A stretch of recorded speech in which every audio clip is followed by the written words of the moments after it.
भाजपा के संगठनात्मक कार्यक्रम गांव चलो अभियान के तहत पार्टी के प्रदेश अध्यक्ष चंद्रशेखर बावनकुले नागपुर जिले के कामठी तहसील के वडोदा पहुंचे। गांव पहुंचने पर उनका स्वागत किया गया और गांव में स्कूटर रैली का आयोजन किया गया। इस दौरान उन्होंने ग्रामीणों के साथ एक बैठक भी की।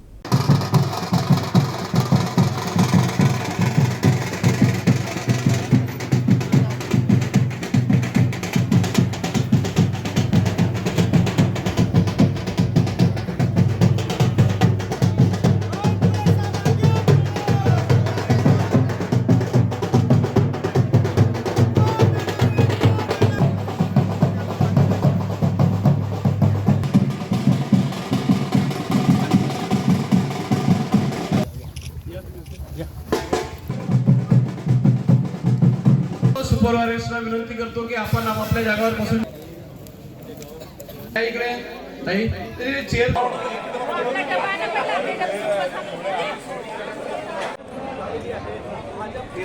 सगळे कार्यकर्ते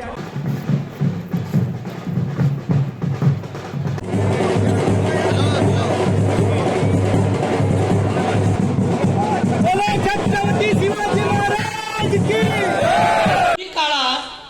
उत्तम कामगिरी करण्याची जबाबदारी हे सुपरवायझरला आहे। मध्ये आता सुरुवात केली आहे। माझे 18 संघटनात्मक कार्यक्रम आहे, विकासाचे कार्यक्रम आहे, जनसंवाद आहे, या शेतकऱ्यासोबत जनसंवाद आहे।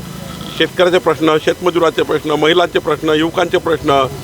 या वडोदा गावामध्ये एक मोठं गाव आहे, स्वातंत्र्य संग्राम सैनिकांचं गाव आहे आणि या गावांची बाजारपेठ ही 40-50 गावाला जोडलेली आहे। विकासाचं मोठं केंद्र आहे। या गावामध्ये जेव्हा मी जनसंवाद करेल तेव्हा कळेल नेमकं जनतेच्या मनात काय आहे। पण मी या गावातल्या आजूबाजूच्या परिसरातल्या 100% जनतेला भेटणार आहे। आमचे 18 संघटनात्मक कार्यक्रम आहे। मला वाटतं या दौऱ्यातनं विकासाकरता काहीतरी मार्ग निघेल।